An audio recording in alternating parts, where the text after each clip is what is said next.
Some days ago, several members of our party had gathered near Waterdeep to investigate an alarming increase of giant sightings in the region. In service to the Lord's Alliance, at least for the time being, these four set out for the Mott and Bailey settlement of Nightstone. From there, they were to explore the surrounding countryside to confirm any giant activity that had been reported in the area. When they arrived, they discovered a settlement in ruins. Much of Nightstone had been destroyed by boulders, seemingly dropped from a great distance above. Now the townsfolk were nowhere to be found, and goblins had taken advantage of the chaos to begin looting the settlement. You all quickly set to clearing out these goblins, and found several guardsmen holed up in a cut-off town keep. These guardsmen told you all of what had befallen the town. They told you of an enormous floating castle that had arrived over Nightstone and began dropping boulders onto buildings, onto the keep, onto people, just indiscriminately destroying. Having no means of stopping such an attack, the populace decided to flee the town. They lowered the drawbridge and fled into the nearby hills. After the villagers had fled, several giants descended from their castle and dug up the town's namesake, a huge stone in the center of the town etched with runes. The giants then departed. Soon after the goblins had been cleared out, a group of riders approached the town. It was soon discerned that these people were sent here by the Black Network, the Zentarum, to try and take control of Nightstone in its weakened state. However, before this argument between the party and the Zents could come to blows, orc horns sounded to the north, and a new pair of adventurers arrived and found their way to the settlement just in time to add their strength to the defense of Nightstone. Dozens of orcs, fleeing unknown pursuers, emerged from the woods and attacked the town. And after a short siege, these orcs were driven off. As you all watched the remaining straggler orcs flee into the countryside, you saw a group of elves that had been watching the happenings from afar, now chased down the stragglers and picked off any remaining orcs one by one. These elves then retreated back into the forest, not to be seen again. You all then made for the nearby Goblin Caves, earlier information leading you all to believe that the missing villagers had been captured and were being held in these caves.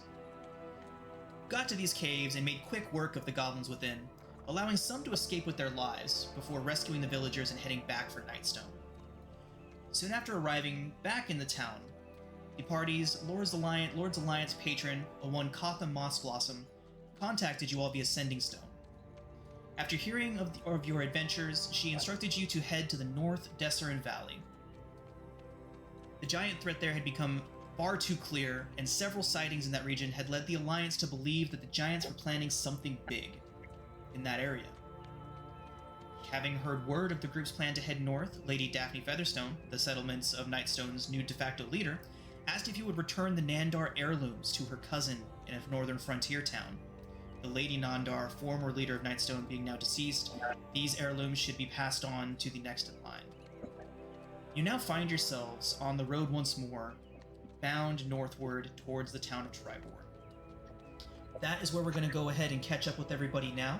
So let's go ahead and go around the cart. We have a few people on a cart being pulled by 2 draft horses, several others mounted on horseback, which they took from some very unlucky Zentarum members. So, Dandy, why don't you go ahead and describe what we see from as we look towards you?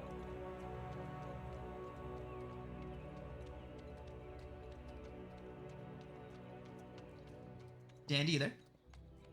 Sorry, I was muted. You were looking for what Dandelion looks like? Go ahead and give a description of Dandelion. Okay. So Dandelion is about 20 years old. She's from an isolated tribe of women up in the north. She stands at a diminutive 5'1", but no one will ever refer to her as delicate or dainty. The dandy can only be described as sturdy, durable, or a blunt object. Her eyes are a stormy gray. Her long hair is a deep honey blonde that she habitually colors with whatever dyes are easily available. Currently, it's a deep indigo blue and is decorated by bits of bone and feather. Celestial sigils stain her skin from her face to her feet, and when she casts her light cantrip or activates Radiant Soul, they glow with the same royal purple light as her storm aura. If she's not carrying her axe, it's because it's embedded in something else. And that is Dandy. Fantastic. And Silrin, why don't you go ahead and give us a description of your character real quick? Silrin the Siren Cellatrix is a tall, lithe, acrobatic figure, standing around 6'2", weighing roughly 145. His skin is sun-kissed, though when wet you can see a blue tint to it. He has seafoam blue hair, cut with a side part faux hawk style. His face has elvish features, looking a bit sharp, with his ears being slightly different shape. His eyes are also almond shaped like an elf's, except they glow with a luminous rouge hue. You can see he wears a set of scale mill armor made of black scales with a high collar of fur that accentuates his collarbones. On his back, he carries 2 scimitars made of black steel. On his left hip, you can see he carries 2 rapiers made of the same metal. And on his right, you can see a pair of whips that spiral with an opalescent color. Fantastic. All right, and as we're looking around the group, Frederick, why don't you go ahead and describe your character for us? Skull. So Frederick he looks kind of thin. He's very slim built. He wears a royal blue coat. It goes down to his shins. Underneath, it's vibrant red with like different patterns of lining, trimmed with a gold lining. He has very shaggy brown hair, fair skin. He has a bit of a tunic underneath, white baggy pants, and a black boots with the same gold lining. Underneath his coat, he has a strap for his book. He carries around, which he also keeps with spells, writes down spells, and another little smaller book where he would draw objects or in his free time or take down notes of things he finds. His compatriot, Flitch, is a small red and I want to say about blackened pseudo dragon. His name is Flinch. He's been Frederick's friend since I want to say even childhood. More like a mentor in a way, since Frederick met him when he was around 6. Right now, Frederick is now 26. They've been together ever since, and they've been traveling the world, learning new spells and magic. Fantastic. All right, and Drake, what about you? So, Drake Caldum. Drake Caldum is part of a Dragon's Order. He is one of 10. Drake follows under the Red Fire Dragon. A long time ago, when great evil was tearing through the world, a dragon from each of the origins came to willing mortals who would be willing to help them in the fight and gave them powers beyond their wildest imagination. And Drake is a descendant of that order that once helped save the world. However, in this time, news has gotten that new evil may be afoot, and that there may be connections to some of the things that happened in the old days. And so Drake is a male Eldrin. He's got white hair and bright red eyes that, when he gets angry, have a tendency to flare up with fire. He's very kind to his friends, but beware to those who anger him. He will not give them any mercy. All right, fantastic. And Horus, why don't you give us a description of your character?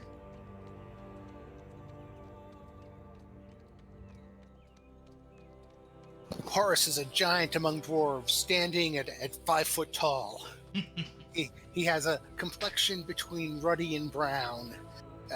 He is heavily armored in chainmail, shield, and hammer. He is a dwarf's dwarf, mining, stone cutting, but also devotions to medicine and religion. For a dwarf, there is God, clan, party, and Horus good-naturedly embodies these all. Fantastic. A dwarf's dwarf. I love it. And Brevin, why don't you go ahead and give us a description of your character?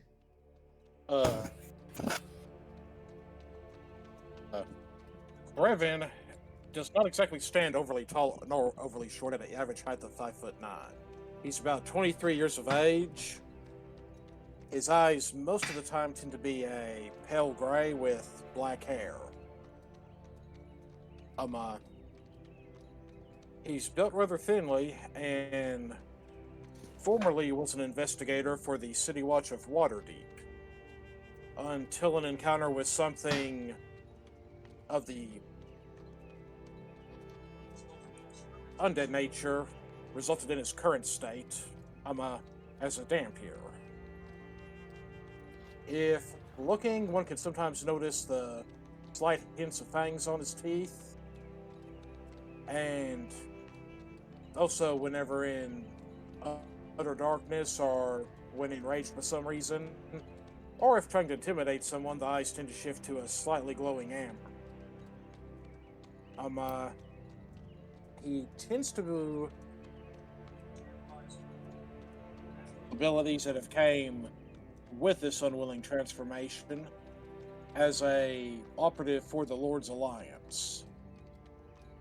In part because it's a good way to utilize his abilities with the solid knowledge that if he ever did fall into that darkness, they have the resources to put him down. So a little bit of it is preventative in his case. He tends to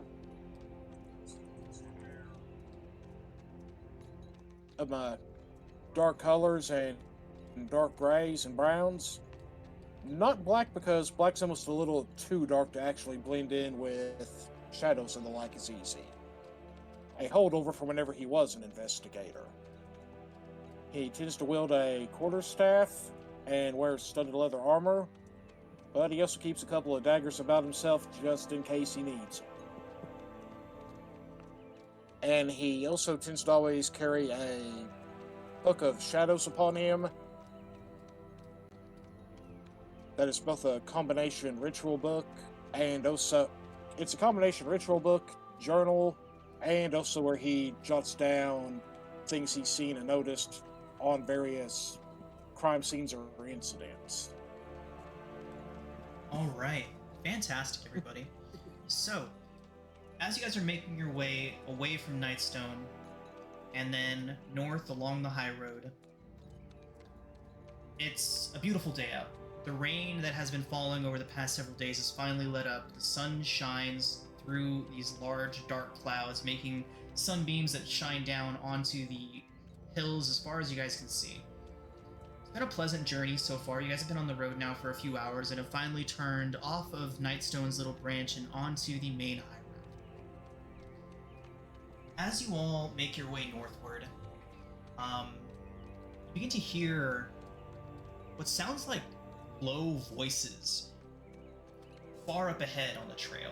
They sound like they're arguing. Two people or two voices that you can hear. Low and rumbling. Far up ahead, around the next bend.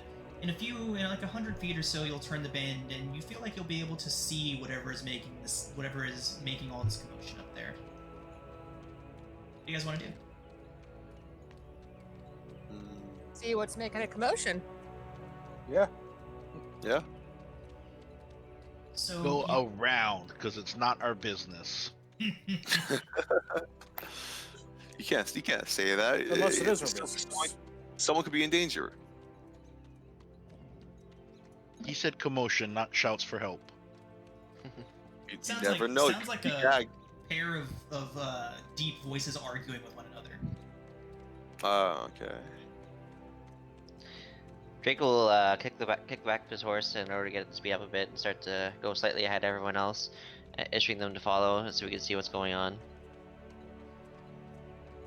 So as you make your way up there and turn the bend around this one hillside, you see a good distance off what looks like maybe about, let's see, decent distance out ahead of you guys, maybe about 80 feet or so along this road. As you turn this bend, you see two enormous figures. One stands about 15 feet tall. The other one stands about 20, 22 feet tall. Just these towering, hulking figures, and they're pointing at each other and shouting and then pointing in opposite directions. And Drake, as you turn that corner and you see them up there, you can begin to start to make out what they're saying. And they're saying, "No, it's your fault." And then the one points back and says, "No, it's your fault. I'm starving. We're supposed to be at the meeting days ago. Where are we?" And then as the other one starts looking around, the larger one says, "You can't blame me. You're little." And he points towards the one that stands about 15, 16 feet tall. And as this is happening, they both suddenly turn and see you all at the other end down there. And they're like, they start looking at you, and then they look back towards each other, like, "Horses." And we're gonna go ahead and roll initiative, everybody. I guess they're hungry. Interesting. Good Just call, so you guys. know, I can throw you. Go 23. Let's do this. I told you it's not our problem. They're in the roadway. So, Drake, helpless goblins, go get them! Kill him, Drake. Oh, Kill him, boy. Oh, sick, where am I at? right. So, these two enormous figures shout towards you, and one of them picks up this huge great club off the floor, and they're just staring at your horses and at you, and you can see their eyes get huge and bulge out. And you can actually see from this distance saliva beginning to drip from their mouths as they begin to approach you with starvation in their eyes. All right. Do we really need all the horses? They're family, man. Come on now. I would just. Drake just looks at him and be like, "I spent time building a relationship with this horse. I am not about to let them eat this horse." They're carrying our shit, man. Come on, they have to come with us. Okay, so as they begin to lurch towards you all, their clubs drawn, Frederick, you are first. What are you going to do? So I'm gonna try to be, not so murderous. I'm just gonna try to negotiate our way through. So I come up to the giants. I walk up maybe I can barely see the squares. Holy crap! Right about this far. No closer. And I ask them, friends. How are you doing today? We are trying to, as you see, my compatriots and I are trying to pass through, and it seems that we're at a crossroads here. Is there any way you could let us pass? He looks at you, Frederick. First off, why don't you go ahead and make a persuasion check? All right. If I need to start talking giant, I'll talk in giant. Where are they? There, a check.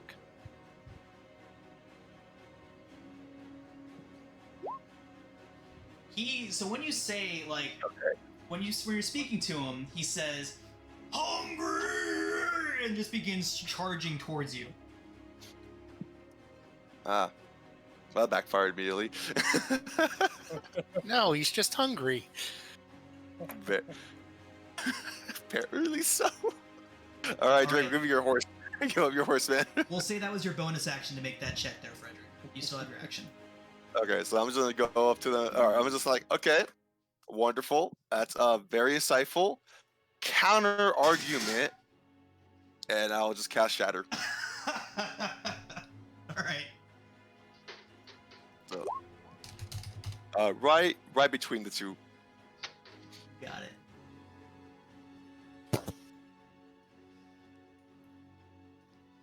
So you cast Shatter, catching both of them, and they both begin to clutch at their ears as this high-pitched ringing just begins, like, "Arr!" And for their saves. DC and damage, please. DC damage. Oh, I just closed the page. I'm an idiot. No, good, I got it. So DC 13, damage 15. Yeah. Yeah, DC 13. Half on Never- success. So that'll be like 7 damage. They both fail, and you just see them. And you see, like, you can see even from this distance a bit of blood coming from their ears as they shout at you enraged. We Anything else, wouldn't have to Frederick? do this. I just yell out though. It's like try to like go through like the hearing the fact that that's happening. It's like we could have just passed through. You understand that, right? And my turn. Okay. Horus. He's gonna move his full move towards them. Nope, that's not it. Oh, what is? Oh, it's right there.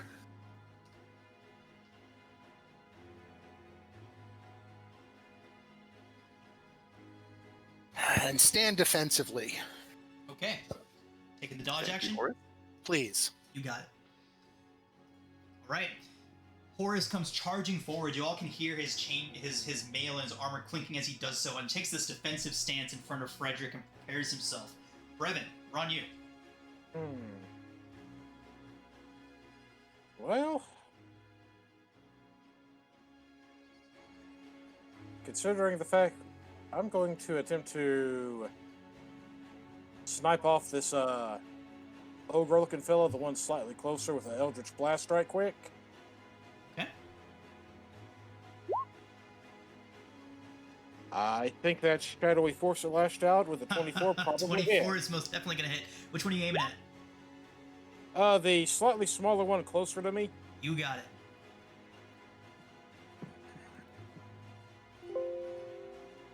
And I'll just kind of step over here a little bit where I can kind of duck behind these rocks if needed. Which, as tall as they are, may not do me a dang lick of good. Okay. Yeah. So if you duck behind a rock, Brevin, we can go ahead and say that you have half cover behind those rocks. Okay. All right.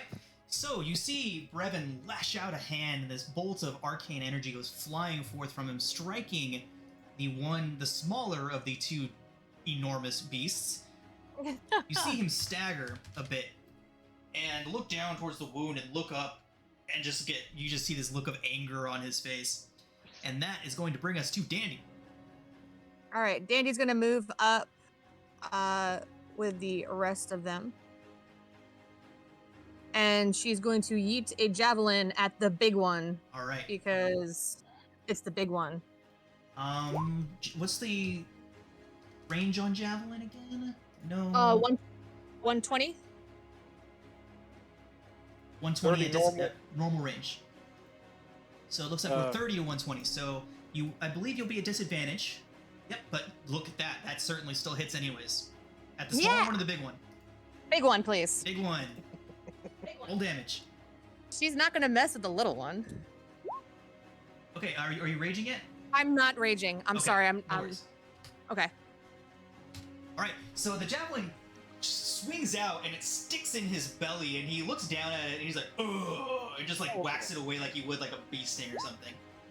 You Hold don't on a want sec. to eat us. We're spicy. Hey, Yeah. Doesn't want to eat us. He wants to eat the horses. Don't eat them Keep it either. yours. You hear Dandy says that they're spicy, and you see the bigger one just like start licking his lips. He's like spicy and starts charging forward. Good word, Dandy. It's okay. I'll hit him. I'll protect you. Okay. So he comes charging on forward. And as he does so, you see him pick up a stone from the ground and just underhand huck it at Horus. Sorry. Can we just stop it for a moment? It's like, keep my horse is like 5 feet. I'm a foot above him. I'm like 5'11", so he's like blocking like half my body. Horus, it is a 17 to hit. 17 misses. Fantastic. The rock goes flying over your head, Horus, barely misses Brevin before rolling to a stop back behind everybody near the horse cart. The giant at this point shouts at you and he's like, "Oh!" Silrin. Soren doesn't want any part of any of this, so he's gonna just flash into 4 people. Nice. And he's gonna sort of move out of their way so that he's not anywhere near this line of fire. Hey, Sean, I'm so sorry to interrupt. It doesn't look like my AC went up the way it was supposed to. It's supposed to be a 15 now. I'm seeing it as 15. Oh, okay. If you click on your token, that blue box right there, 15. Oh, the blue one. Okay, I was looking Yep. at the red one. I'm sorry. Red one is passive perception. You're good. Thank you. Sorry. No worries. That's it for Soren. Right. Silrin dashes over and hugs a rock, his back up against it as he looks around, trying to stay out of this thing's peripheries so he doesn't get any unwanted attention. Luckily, this hill giant still seems very much focused on Horus and Frederick and Dandy in front of him, licking his lips, looking forward to a spicy treat. Go ahead, Drake.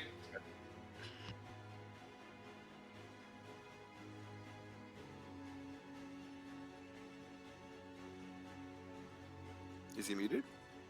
Drake? Nate? So Drake will just kind of like slap his face at Frederick, trying to reason with hungry giants, and so Drake's just gonna look up and he's gonna start rocking forward confidently.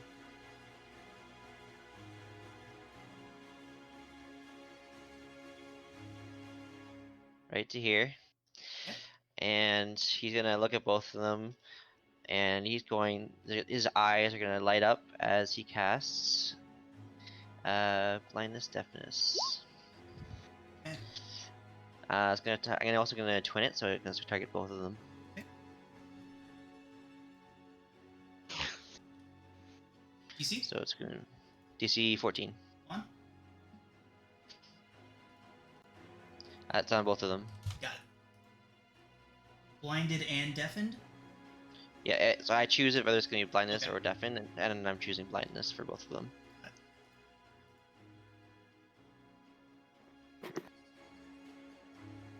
They both do succeed.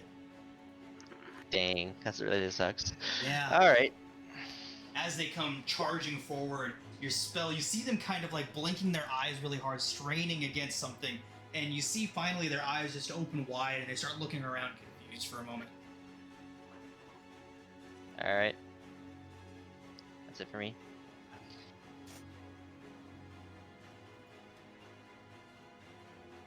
The smaller one bears these huge fangs at you guys for a moment before he comes charging in at you guys. He's bearing these huge fangs, jaw almost distending as he comes rushing forward.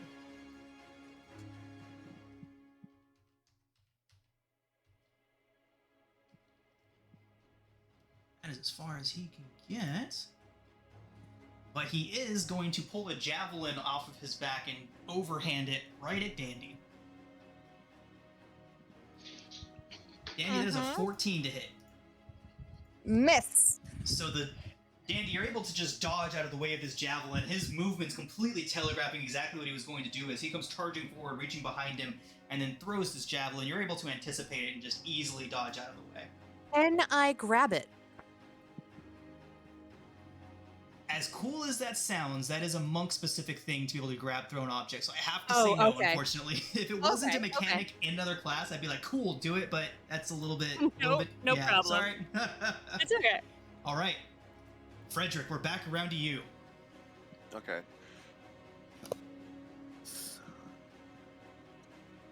I'm just going to just be safe. I'm just watching these things come closer. I'm just realizing, it's gonna be a bitch. So I'm just gonna cast Mage Armor on myself immediately. Okay. And and I'll back up. I'll base my DC is 13. So I'll back up a little bit up to. Wait, I could. Okay, so that's 5, 10. Would get between these rocks do anything for me? Which rocks? The one next to Brevin. Yeah. Getting in these rocks would give you the same cover that Brevin has. That is half cover, so +2 to AC. So I'll join Brevin back here. I was like, as I see like the javelin like hook right past Dandy and right over my head, I'm like, okay, no.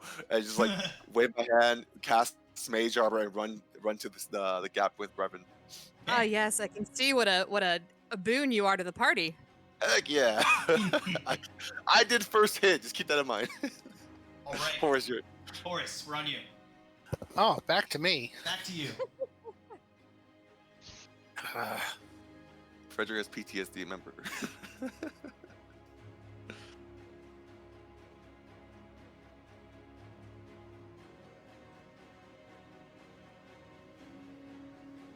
Where are you going to be going, Dandy?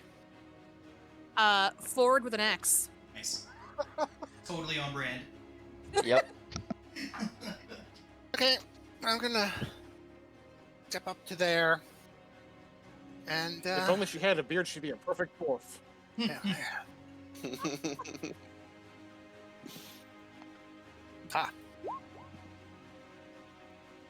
Okay, Nice. just an 11. Okay, got it.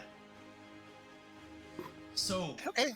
you swing your hammer at it, and it just bats it aside with one of its huge ham fist hands, and just roars right in your face, Horus.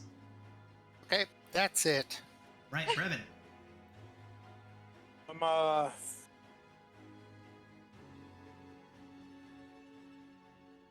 I am going to hurl another Eldritch Blast straight at this one that Horus just hit, that attempted to take a shot at Dandy. Yes, that Horus hit. Oh. Well, you're setting him up. And Such an inspiration. I think I'm going to go ahead and burn it. Okay, go ahead and roll damage. The inspiration just to go ahead and hit it. Okay. All right.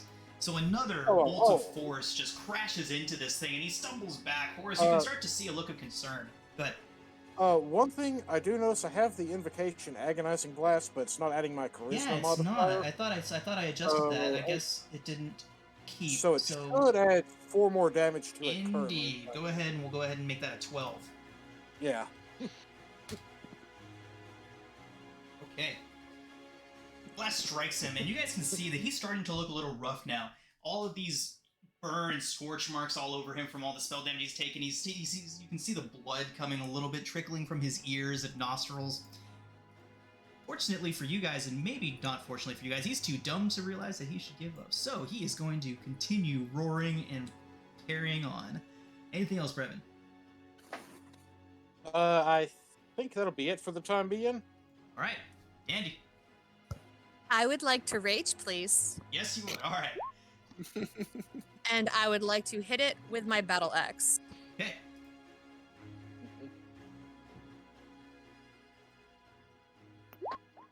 Ah,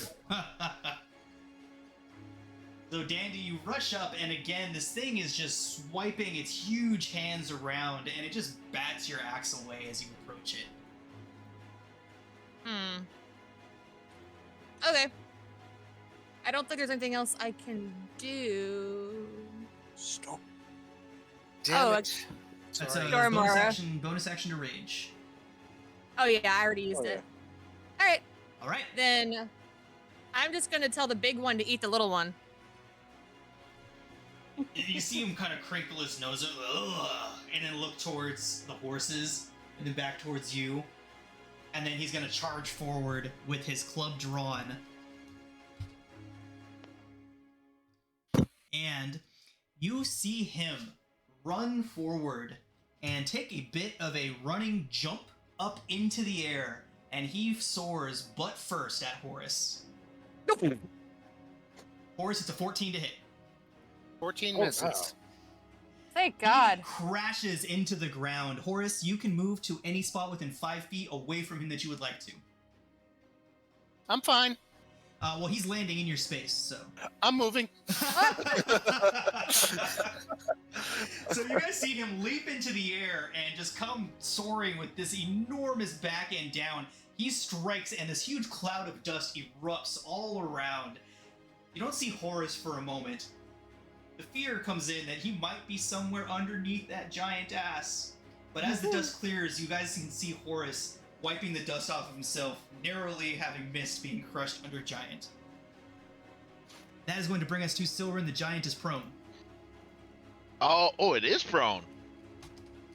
What a disgusting style of attack. It's very Fred Dukes. Silverin will run across to the back side of it, flanking it with Horus, even though it's prone. And he's gonna draw his two rapiers on his left hip, because he can do that now, and stab him mercilessly. Advantage on the attack. 15. Auto crit. Oh. Again. Here's the extra d6. So 9 on the first, and then with his offhand rapier. Ooh, auto crit. And then here's that second. Oh my gosh. 8. So 9, 8, 17. All right. So he lands on his butt, and he's like, it's like swiping his hand away, like, get away, as you just pinprick him a bunch of times. Pinprick him, he says. And Soren will stay there, just madly stabbing. All right. Drake, that brings us to you. All right. So Drake's going to, let's see, from right here, I believe. Yep. I'm gonna stand right here, and I'm just gonna come from behind them, and I'm gonna cast Burning Hands, hitting both of them. Fantastic. 15-foot cone.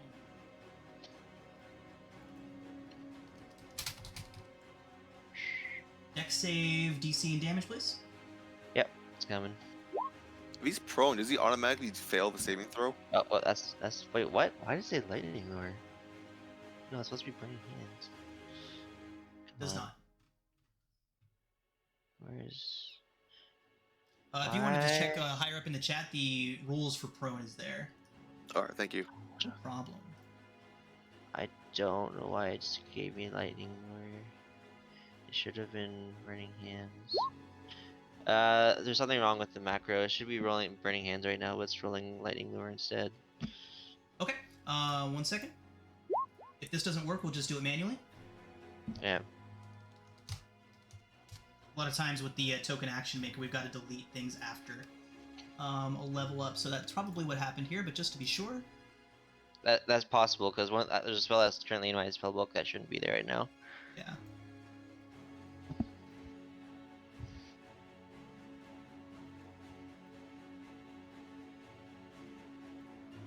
Okay.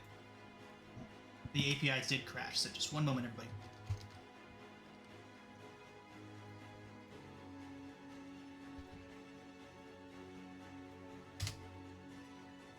Prone doesn't affect saves. Oh yeah, I just read that right now.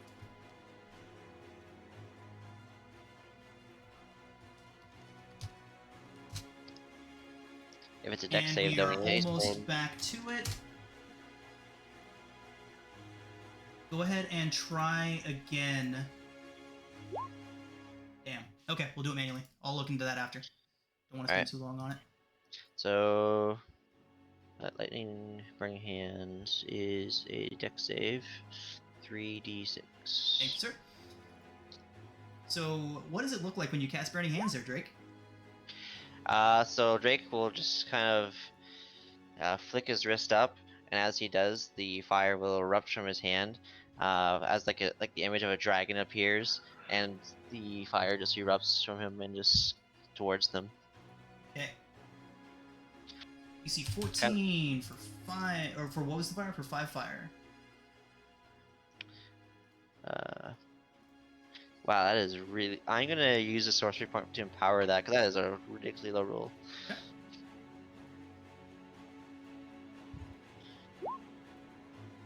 Much better. Here we go. For 11. They both fail.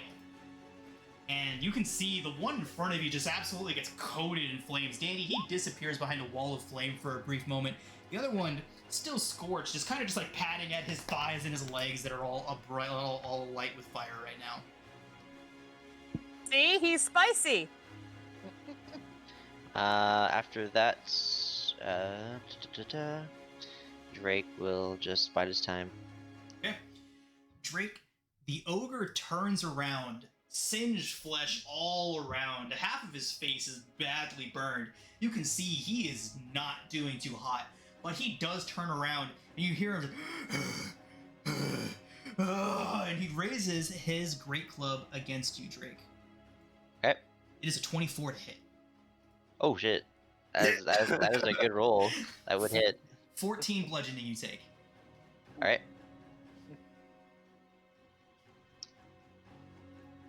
Frederick. Okay. So I just saw all that just happen. I'm just gonna say, good thing I wasn't there. So I'm gonna move aside a little bit. Wait, no, still no. There we go. I'm gonna walk out a little bit across the rock to get a better shot at this, and I will be casting what's it called Witch Bolts. Wait, actually, is the big one close enough for 30 feet? Actually. Yep. Yeah, 25. Yeah, it's perfect. So I'll be casting Witch Bolt on the big one. And Okay. let me pop it real quick. Technically disadvantage on ranged attacks right now because he is prone, but 17 still certainly hits. Perfect. So Frederick, what does Witch Bolt look like when you cast it at this giant? So I just like put my hands to my fingertips. It's like, you know how a fire goes into plasma, then goes into lightning. That's basically how it starts with a small spark, and then it starts to brighten, and then you start seeing the lightning start forming. And I put my hands like in Star Wars, like the Sith, and you just see those blasts of lightning sort of surging straight to the giant. Fantastic. It strikes him squarely in his considerable belly, and roll damage. Okay. And that is a 6. Actually, why is it doing that? Okay, I have to reload. Okay, Yeah, anything else? So remember on your subsequent turns, just roll the d12 so we don't accidentally reduce your spell slots. Yeah, that'll be all. Okay. Don't move out of range. Yeah, don't move out Nope. of the 30 foot. I'm in a very good spot right now. I've cover, and I'm shooting lightning at this big guy. Horus, we are on you. Guy in front of me is prone. Guy in front of you is prone. Where is my... click on the token. Warhammer. 19 hits. Right, Auto 19. crit. Go ahead and roll another damage dice. Say that again. Go ahead and roll an extra d8 for the crit. So 9 total. Okay. Right. So he is just on his ass, just like, batting away, basically trying to swat flies in his perspective, but these flies are starting to hurt. These flies are turning into hornets. Anything else, Horus? I'm good where I am. All right. That's going to bring us back to Brevin.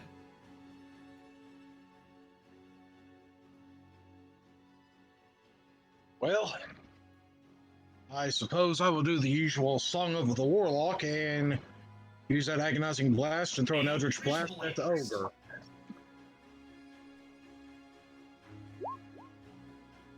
Does a 12 hit? The 12 does not hit, as finally, are you shooting at the little guy again?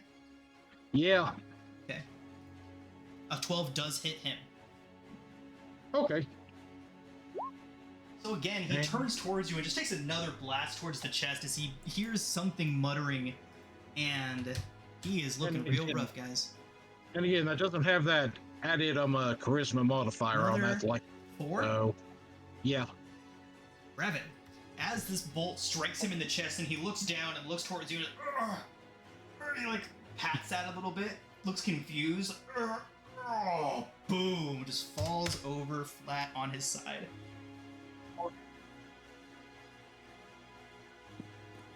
And that's one down. Fantastic. Anything else from Brevin? He's in a pretty good spot, so I think he's going to stick there. Fantastic. That is going to bring us back to Dandy. Once again, the bad guy in front of her went down, so that counts as hers.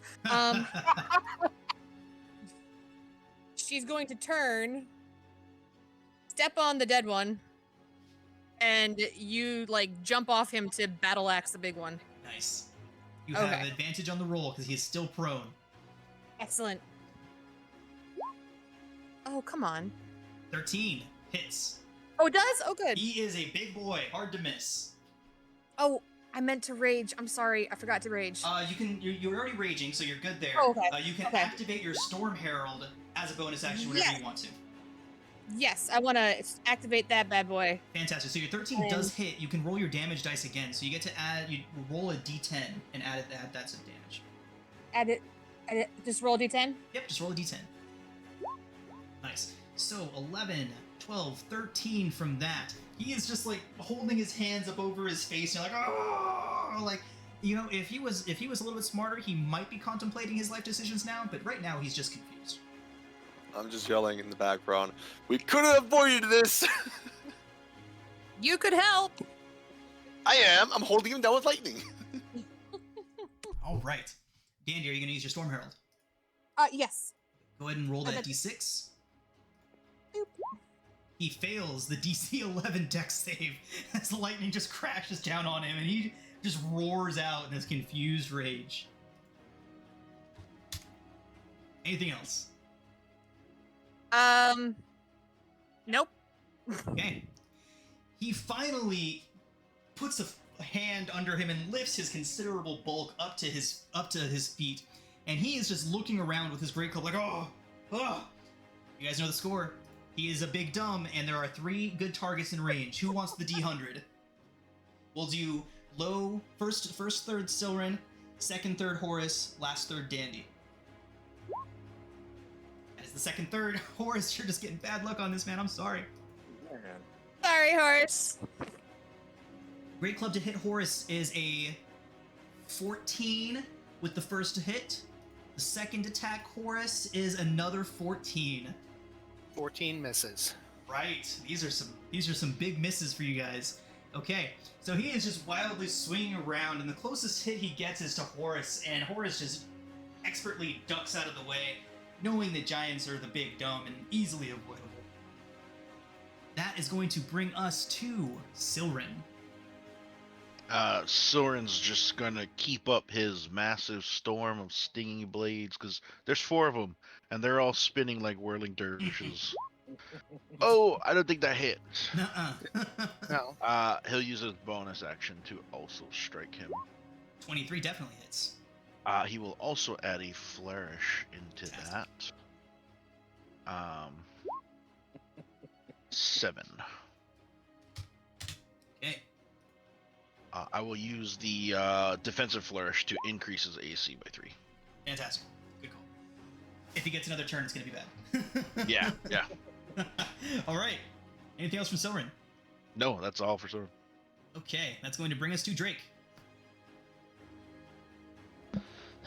Drake's just gonna once more raise his hand, seeing that he seems pretty occupied. He's just gonna, try to make him even angrier by just shooting fireballs outside of his head. Okay.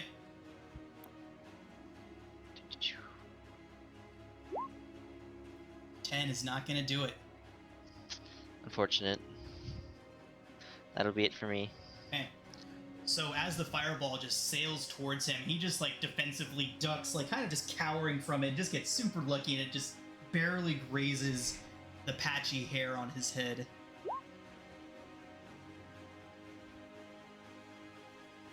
Right. No, I'll save it. Frederick, we're on you.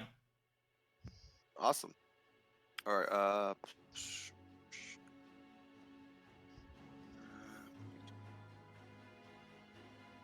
right. I think I'll just continue on the witch bolt. You said you just click You can just roll a d12. D12. Gotcha. Come on up. Give me a D12. There we go.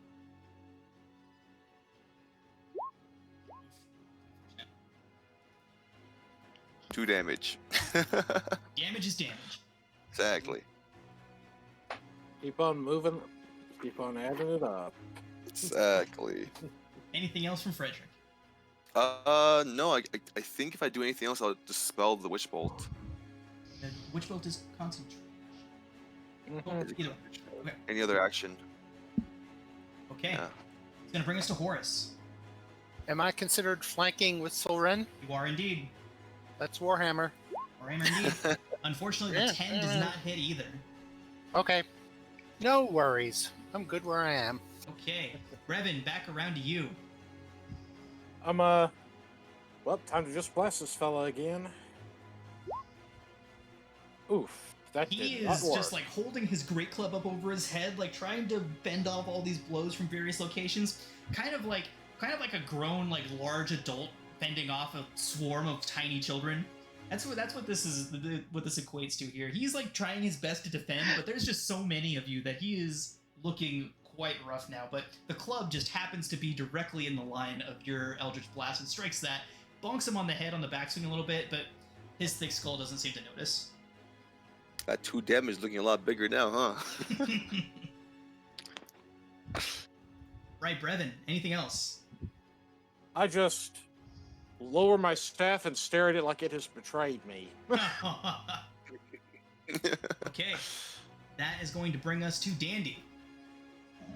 Dandy is still using the dead one as a trampoline, and is going to launch herself once again at this thing with her battle axe.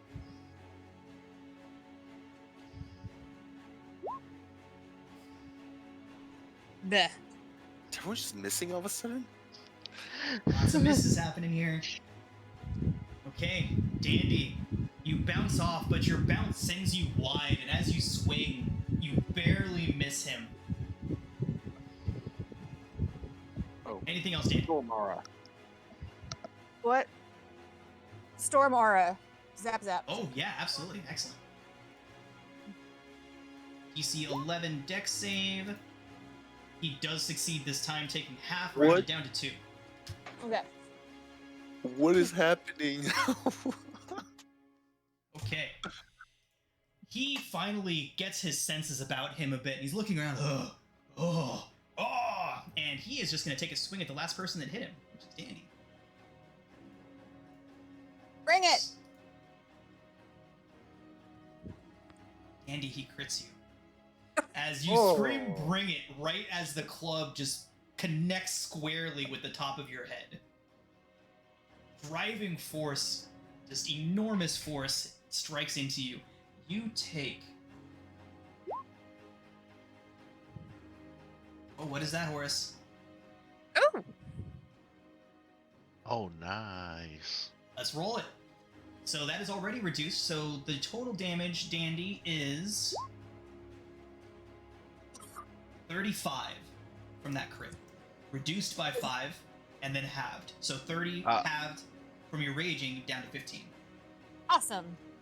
Thank you, Horus. Wow! So this thing just crushes Dandy under this huge great club strike. You can see the look of satisfaction and pride on his face, and he pulls his club back, and Dandy is just standing there smiling back at him. 15 points. I can't pull up my character sheet. You can adjust your health from your token. You can just click on your token, click on the green number, and then you can just do minus whatever, add whatever, change the number to a specific number. But the easiest way to do it in combat is just click on the green. When it pops up, do minus 15 in this case, and then enter. Perfect. Thank you. Yeah, that was a blow that would have killed most other people, Dandy. That was awesome. And good job, I have a Horus. very Excellent. hard head. So you see the concern mounting on this giant's face as he did what normally would have just smushed into red paste anything else he's ever fought, and sees Dandy just smiling back at him, hurt, but most certainly still in the fight. You guys see a very concerned giant in front of you here. Silrin. Silrin, seeing the impact, a little bit scared, and starts trying to stab for much more sensitive areas. 15 hits, 20. 22 definitely hits. So he'll add a blade flourish for defensive flourish on the first. Okay. And then he'll use his bonus action to stab again. 12 does not hit. 12. Damn. So, Silver, you bring your rapier up and around and jab it in, and you notice that your blade has managed to penetrate a lot of that fat, and you just drive it deeper.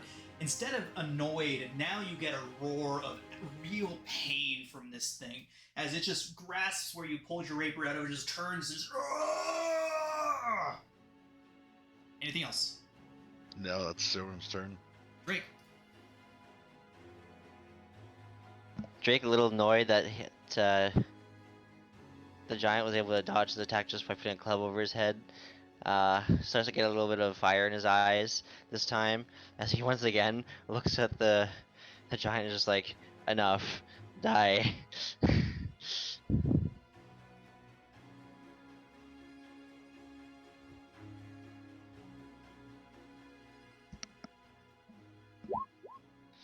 Oh my gosh.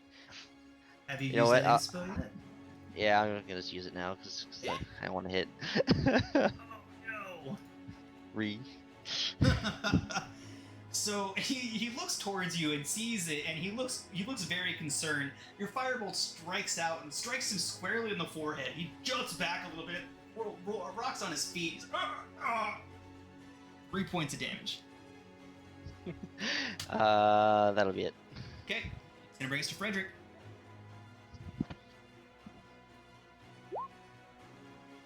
Four points. Ugh. You see him. He's dropped down onto one knee. He's still standing, but you can see he's breathing heavy. Scorch marks everywhere, piercing wounds, just enormous amounts of damage this thing has soaked up, but he does not look like he can take a whole lot more of it. We got a whole lot more to give. Frederick, anything else? I'm sorry, I was muted. So catchers can't be used as a bonus action if it doesn't say bonus action as cast time, right? So, that is correct. It does require your full action to cast that. Okay. Unless it's specified you can use bonus action. Okay. Yeah, it's all good. One of our players did show me a little bit of a rule adjustment that we need to make in the future. It doesn't impact right now, but it's casting spells, more than one spell on the same turn. I was a little bit wrong about that, so we'll go ahead and revisit that during the next game. But yeah, as for now, you've used your bonus action, or you've used your action, so anything else that you can do needs to be marked as a bonus action.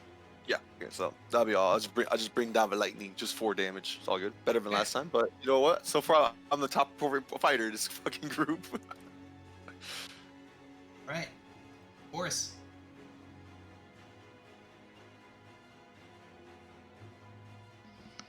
I am going to use the help action for Dandy, All right. so that she can get a really good hit on this last guy.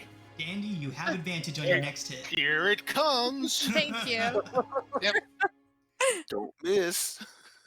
All right, Brevin. I'm so just going to shoot the son of a gun, because why not? Oh, I am pretty sure that hits. It does. So you all see Horus say that, and Dandy gets herself ready, just like this, just ready to You did strike it at this thing. And Yes. from behind, you guys all see this bolt of energy lance out from Brevin, shoot directly between Horus and Dandy. Go ahead and roll damage, Brevin. We're sleeping on the couch tonight.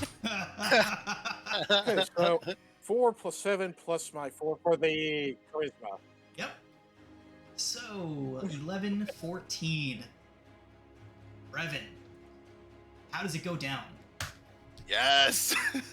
I'm slowly lining up the shot since he missed the last one. He puts it right above the sternum and lets out a slight growl as he lets loose one bolt of blackish gray energy and just straight through.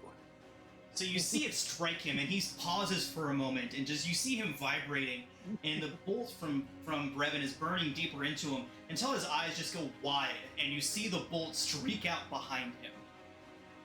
He drops down onto both of his knees.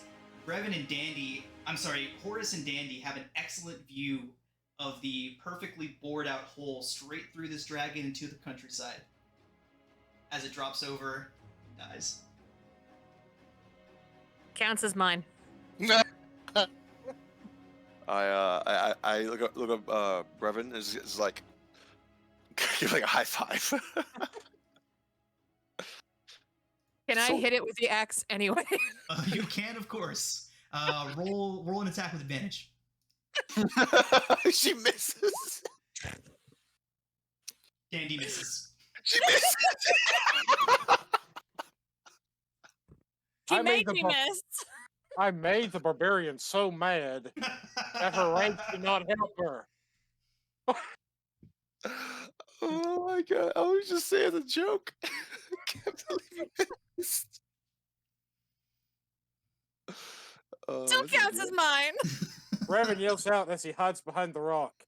I'm sorry. I just yell with them. Don't be. Well, that was annoying. I'm gonna go check to make sure the horses are okay before we continue our journey. Right, Drake, they are spooked, but Sorry. after everything they went through at Nightstone, they definitely trust you guys. So while they're a bit spooked, they calm quickly. And is there any loot in the big one, or is it just Oh. loincloths? Yes. Dandy also has a question. They were going to a meeting. Is there anything on them that says what the meeting is or was supposed to be? Yeah. So, as you guys search through these two creatures, inside of a small bag, well, small to him, about 3 feet by 2 feet is this bag. You go circling through it, and inside of it, you guys find a carved stone statue of a dwarf. It looks like it might have been from the northeastern portion. Horus, you would recognize this as the work of the Smiths of Citadel Felbar, west of your home in Citadel Adbar. Ah, this is Dwarven made from the Citadel of Selvar. Yeah. Cool. How he came across it is unknown. Who made it unknown? Actually, Probably go dwarf. yeah. Why don't Horus? Why don't you go ahead and make a history check for us? Checking.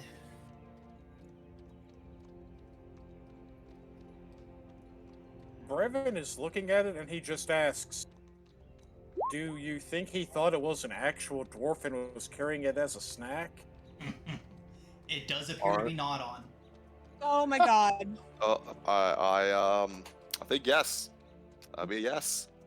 So Horus, you recognize it Sorry. as what I told you earlier, but you don't regularly recognize any specific Smiths or any specific family or house that it would belong to. Furthermore, you guys see a message crudely written in giant, scrawled across a huge, like 3-foot, 4-foot scroll of animal hide. Does anybody speak giant? Yo. Yo. I do. Alright.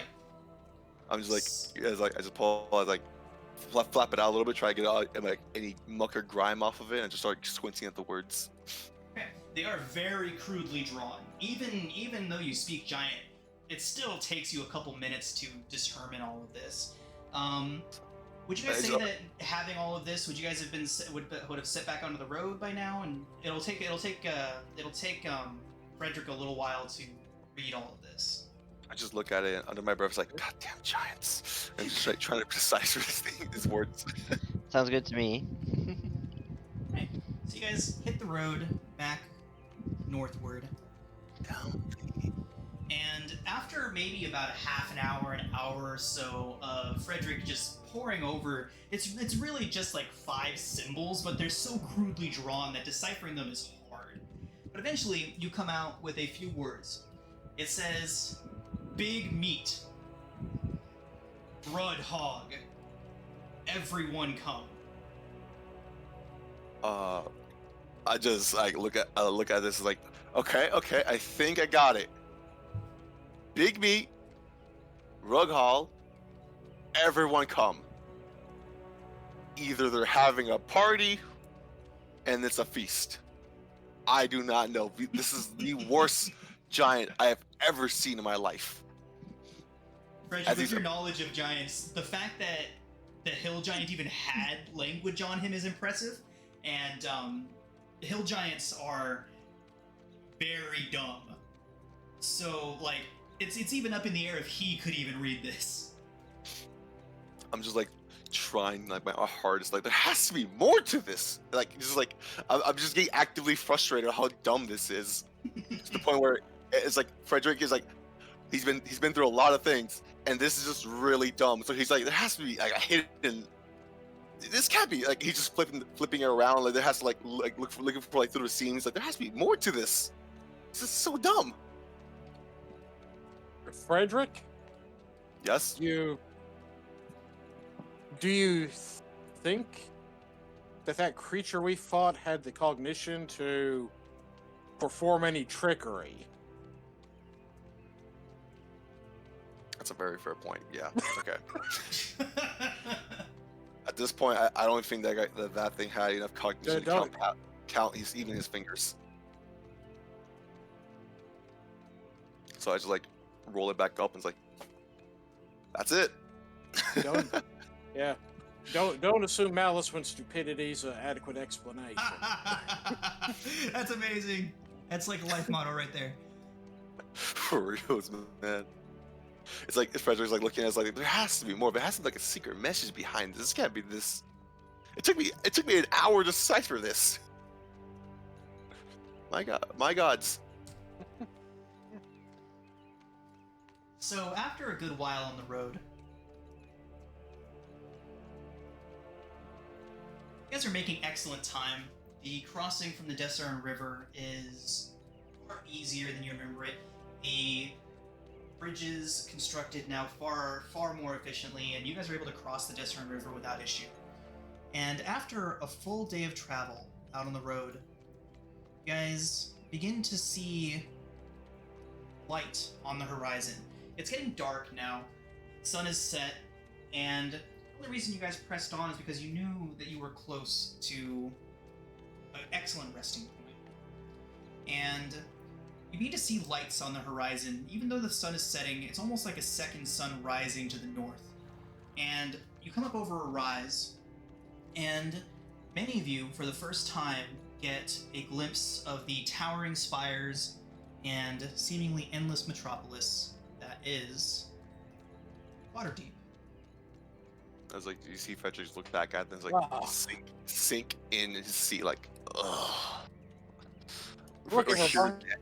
Give her money its phone. Dandyline's eyes get real big. Real big. Like, don't be too excited. There's not really much happening there. So as Waterdeep begins to grow in front of you guys, the tower's rising. You have about maybe 2 or 3 miles before you're there properly. Enough time to decide whether or not a trip to Waterdeep is on the schedule or not. But for now, as the city comes into view, that is where we're going to end our session for today.